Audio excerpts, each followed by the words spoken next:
Don't forget to like the video, share your thoughts or story in the comments, and subscribe to our latest stories. Before I start, tell me where you are watching me from. I wonder which cities and towns will join me in this memory that will follow me for years. It was one of those evenings that carried a kind of quiet weight, not sadness exactly, but something softer, like reflection.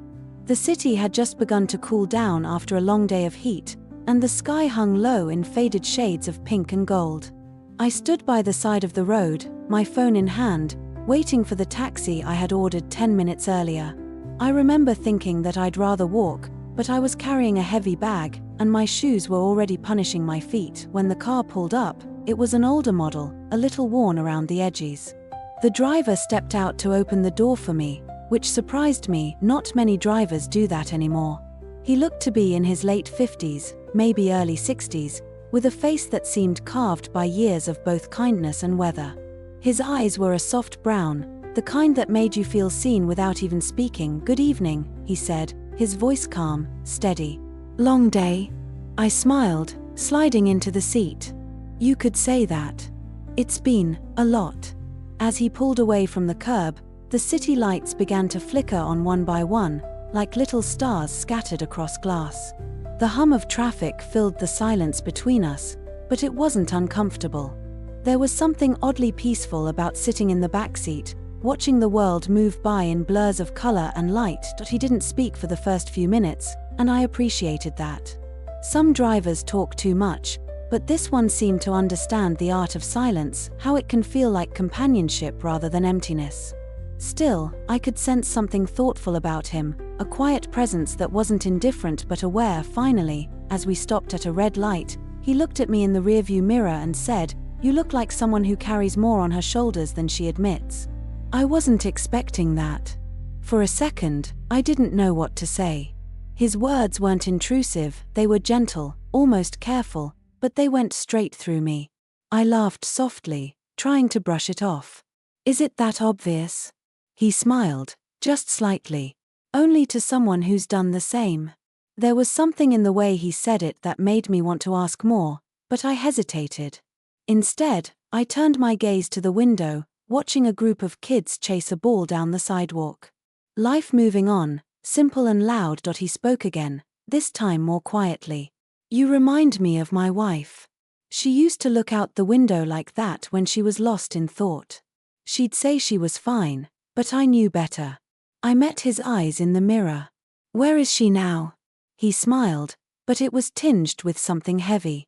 "Gone. 2 years now. Cancer." For a moment, neither of us spoke.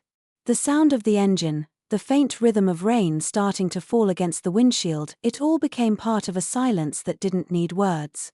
I didn't know this man, not really, but in that instant, I felt the strange connection that can only happen between two people who share the same kind of quiet pain. "I'm sorry," I said softly. He nodded, eyes on the road.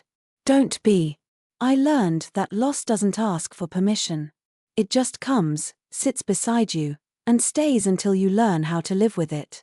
Something in me shifted at that. I don't know why.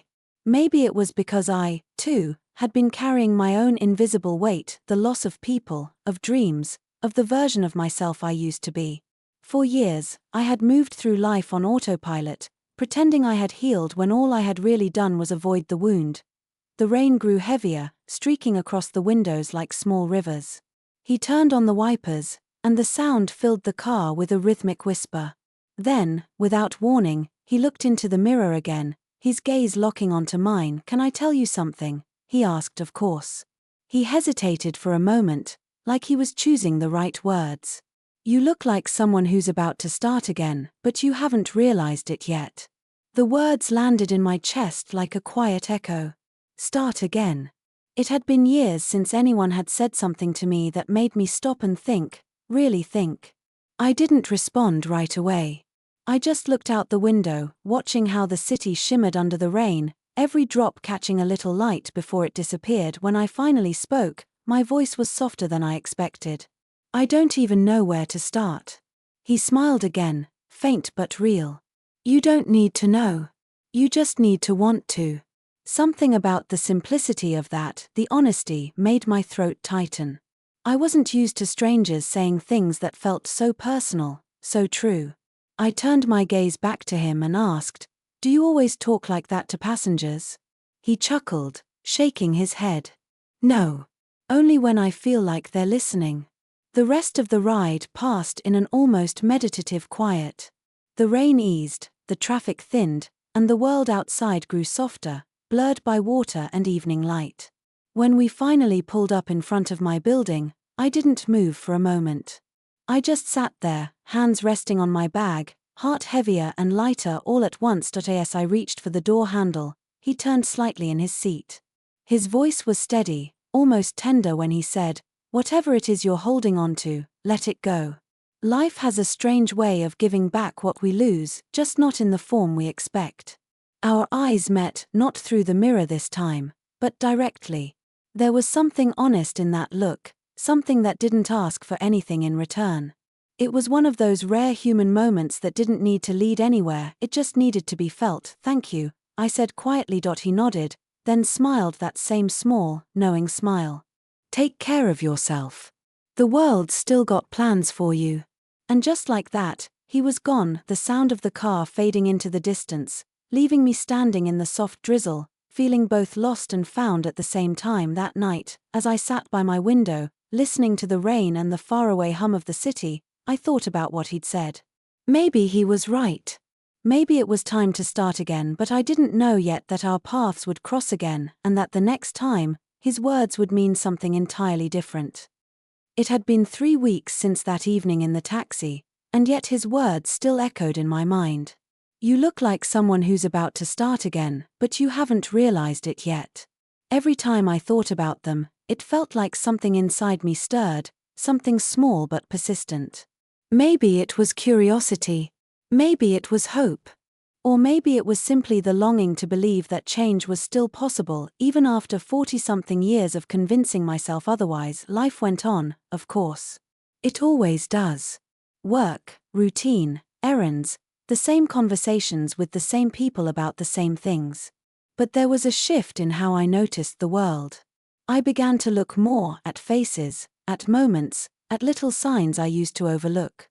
The sunlight through my kitchen window. The sound of laughter coming from the street below. The way strangers sometimes smile without realizing it. One Thursday evening, after a long day, I called for a taxi again. It was raining, not hard, just a steady drizzle that blurred everything beyond the glass. When I stepped outside, umbrella in hand, I saw the car pull up. My heart did something strange the moment I recognized it. Same make, same color.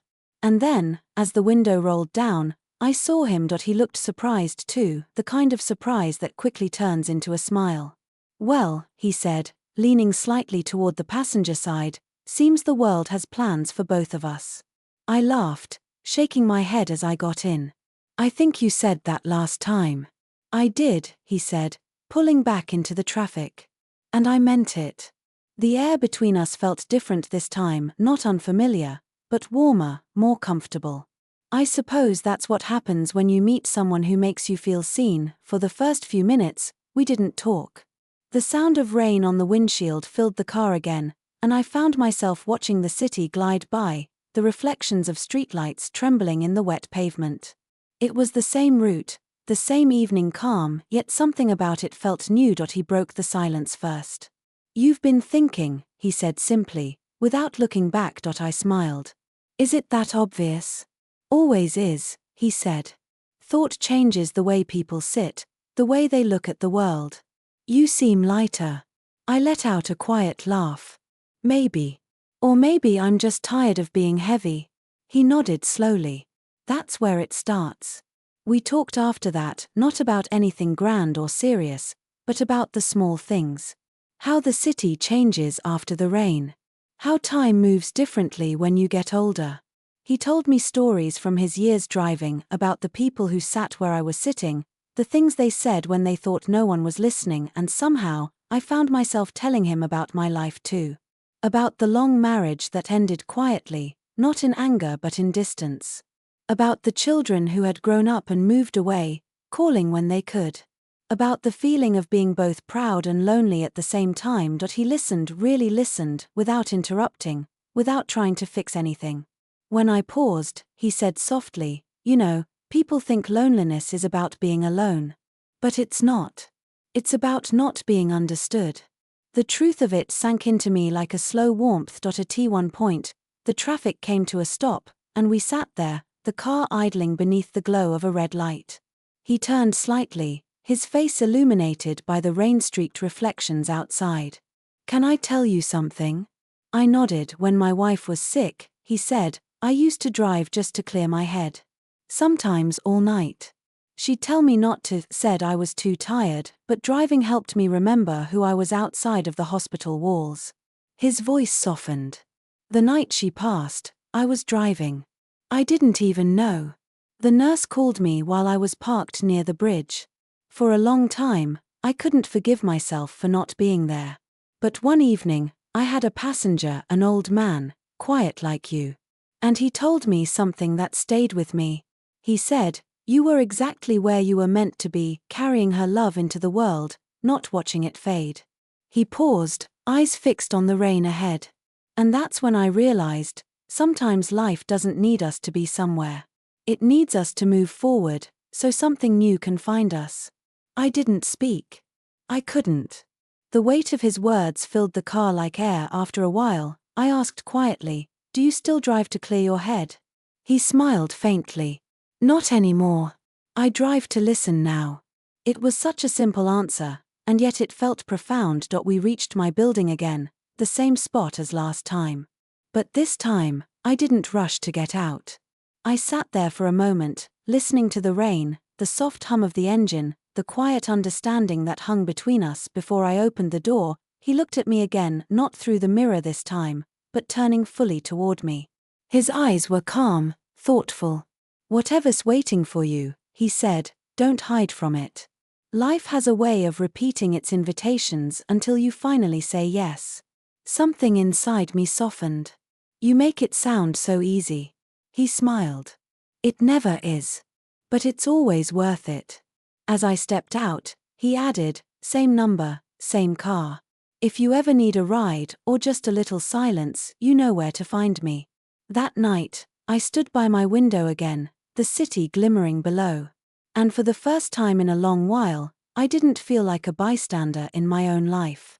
I felt awake. I didn't know what exactly was waiting for me, but I knew this much. The next time I saw that old taxi pull up to the curb, I wouldn't be the same woman who got in the first time. I didn't expect to see him again so soon.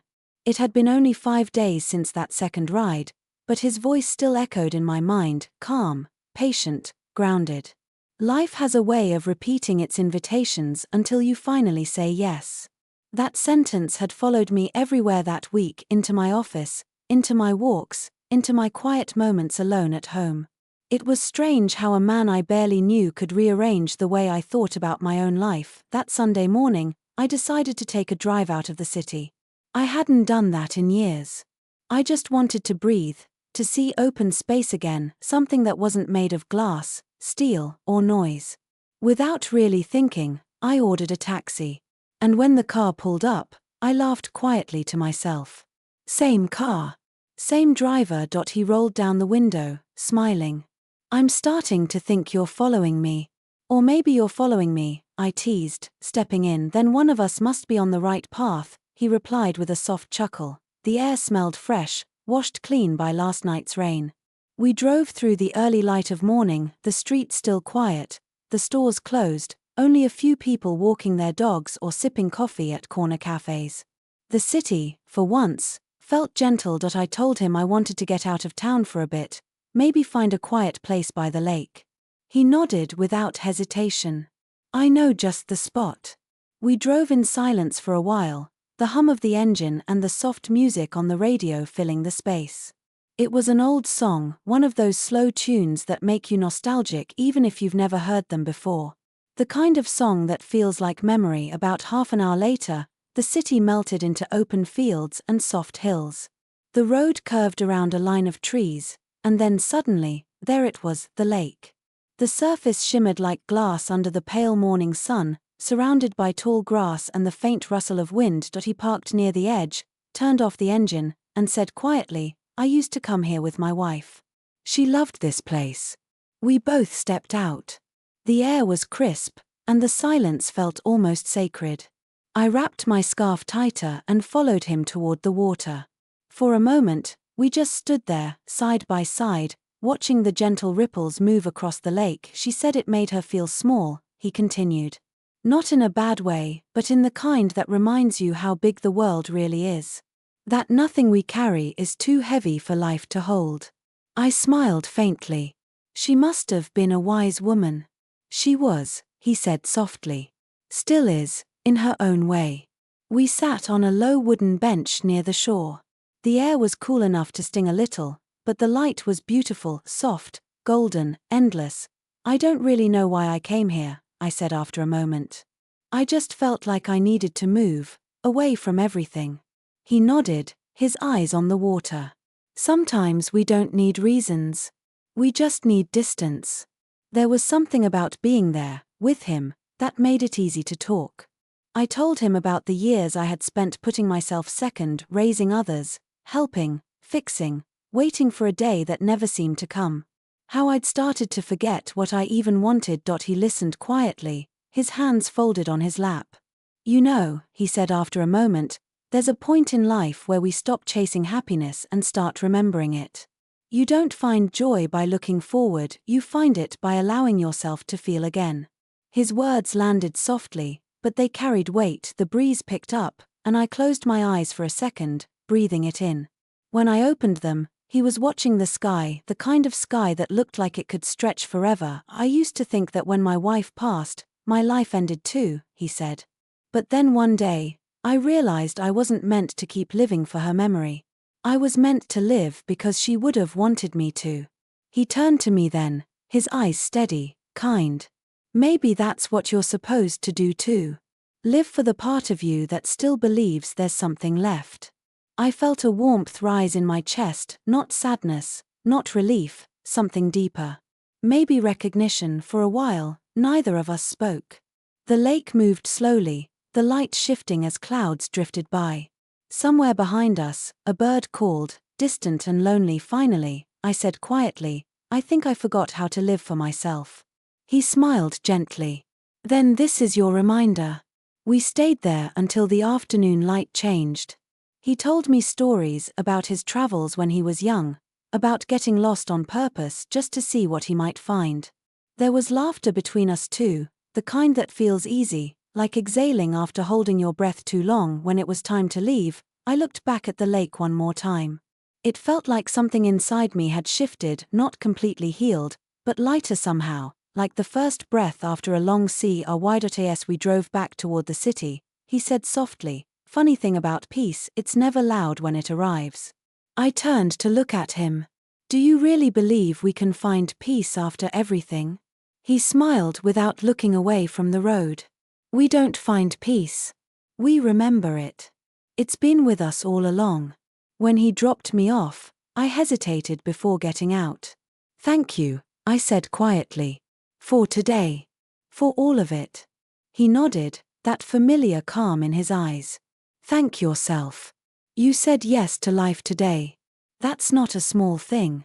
That night, as I stood by the window again, the city lights glowing below, I realized I wasn't just thinking about his words anymore. I was beginning to believe them, and somewhere deep down, I knew our story wasn't finished yet. Something was still waiting, something that neither of us could see, but both could feel, moving quietly beneath the surface like the ripples on that still lake. A month passed before I saw him again. Life had begun to move in gentler rhythms. I found myself taking small steps, morning walks, quiet dinners, moments with myself that didn't feel so empty anymore. It was strange, but comforting, how one encounter could begin to untangle years of silence inside me. I had started painting again, something I hadn't done since my 20s. The first brushstrokes were hesitant, shaky even, but soon my hands remembered. There was something healing about watching colors blend together, how mistakes could turn into something beautiful if you just didn't stop too soon. One Friday evening, after a long day, I decided to take a drive, nowhere far, just out of the noise. My instinct was to call him, and before I could second-guess myself, I did. The phone rang twice before I heard that familiar calm voice. "Well," he said with a hint of surprise. I was starting to think my most thoughtful passenger had forgotten me. I could say the same about my most unexpected philosopher. I laughed softly.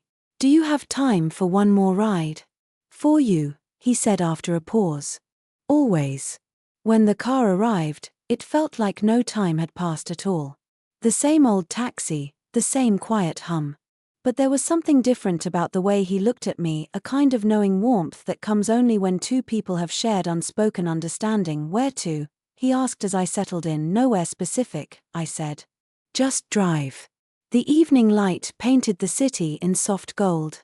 The streets were alive, children laughing, the smell of food drifting from small restaurants, music spilling from passing cars. It was all so ordinary, yet it felt like I was seeing it for the first time. We didn't talk much at first. The silence between us had become a kind of language. Every once in a while, he'd glance back, and I'd smile. That was enough. After a while, he said quietly, "Do you remember what I told you the first time we met?" I nodded. "That I carry more than I admit." He smiled. "And do you still?" I looked out the window, thinking about the woman I was when I first stepped into his car, tired, hidden behind small talk and practiced smiles. Then I thought about the lake, the laughter, the quiet lessons that had found their way into me. "No," I said finally. "I think I've learned to set some of it down." He nodded, eyes still on the road. "Then maybe you've started again." Something inside me softened. Maybe I have. We drove for a while longer, and as the city lights began to glow, I noticed we were heading toward the bridge that curved over the river, the same one he had once mentioned, the place where he had parked the night his wife passed. When he stopped halfway across, the view was breathtaking. The water shimmered beneath us, reflecting the lights of the city like scattered stars. I turned to him. "You came here that night, didn't you?" He nodded. "Yes. I thought this place would haunt me forever. But now," he paused, taking a deep breath. "Now it reminds me that grief isn't an ending. It's proof that we've loved deeply enough to feel its echo." I didn't say anything. Words would have felt too small. He looked at me then, not through the mirror, not by accident, but directly. "You've changed," he said softly. "When I first met you, you looked like someone waiting to be saved. Now you look like someone who finally knows she didn't need to be." The air between us grew still.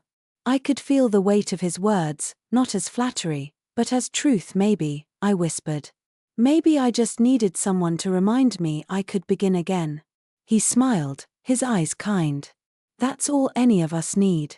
We sat there a while longer, the sound of the river beneath us, the steady hum of distant cars passing by. There was no rush to leave. Sometimes, endings deserve quiet. When he finally started the engine again, he said, "I think this will be our last ride." The words hit me harder than I expected. "Why?" He glanced at me, and I could see both sadness and peace in his eyes. "Because you don't need the ride anymore.